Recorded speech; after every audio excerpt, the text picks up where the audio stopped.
بسم اللہ الرحمن الرحیم۔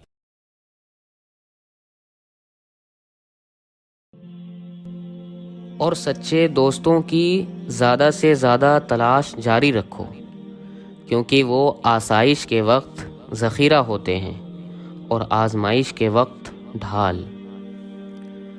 تمہارے درس سے تمہارا رب واقف ہے، وہ چاہتا ہے تم صبر کرو تاکہ اور مضبوط ہو جاؤ۔ زندگی ہر قسم کے انسان کے ساتھ گزاری جا سکتی ہے سوائے بے قدرے کے۔ مصیبتیں اور بیماریاں اتنی خطرناک نہیں ہوتی جتنی کہ بزدلی اور کم ہمتی کی وجہ سے نظر آتی ہے۔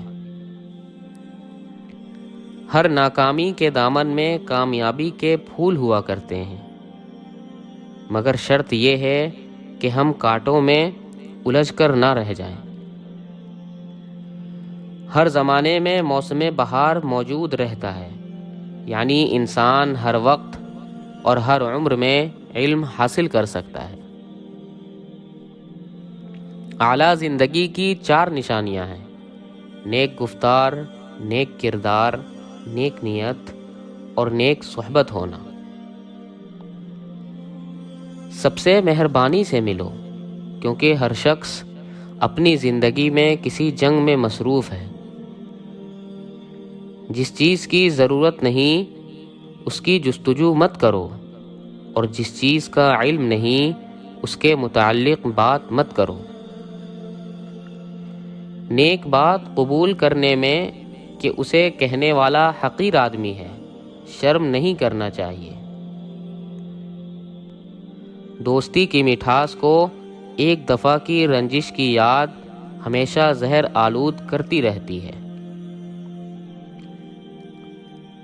اللہ ہماری زندگی کا وہی ہے، وہ جو ہر مرحلے پر ہوتا ہے، وہ جو ہر دفعہ ہمیں بچا لیتا ہے، وہ جو ہر دفعہ ہماری دعا قبول کر لیتا ہے۔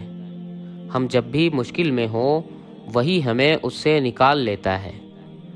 وہ جو غم کے بعد نیند طاری کرتا ہے، ورنہ اگر ہم غم کے زیادہ ہونے سے سو نہ سکیں تو کیا سے کیا ہو جائے۔ کسی کو مسکرا کر دیکھنا، نرمی سے بات کرنا، بزرگوں کا احترام کرنا، کسی کے کام آنا، یہ سب بھی نیکی کی صورتیں ہیں۔ پھر پتہ نہیں کیوں ہم نیکی کو اتنا مشکل کر بیٹھے ہیں۔ حصار آنکھوں کا ہو یا یادوں کا، محبت کا ہو یا احساس کا، یا پھر کسی کی دعاؤں کا حصار، خوش قسمت ہیں وہ جو ایسے کسی بھی حصار میں ہیں۔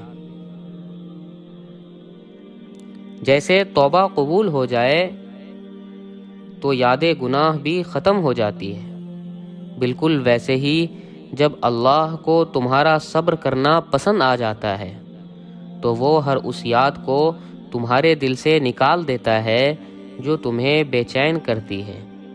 وہ دل مطمئن کرنا خوب جانتا ہے۔ نیند قربان کر کے جب روتی ہوئی آنکھیں اللہ کو مناتی ہیں نا، تب خواب حقیقت بن جاتی ہیں اور تعبیریں کن میں بدل جاتی ہے۔ کچھ لوگ کہتے ہیں قسمت کا لکھا نہیں ٹلتا، یا جتنا قسمت میں لکھا ہے اتنا ہی ملے گا۔ اگر قسمت کا لکھا ہی سب کچھ ہوتا تو اللہ دعا کیوں بناتے؟ اللہ آپ کو یہ کہتے ہی کیوں، مانگو مجھ سے میں عطا کروں گا؟ وہی سب ملنا ہوتا جو قسمت میں لکھا ہے۔ قسمت میں جو مرضی بدلاؤ لا سکتے ہو آپ، اپنا ہتھیار استعمال تو کرو۔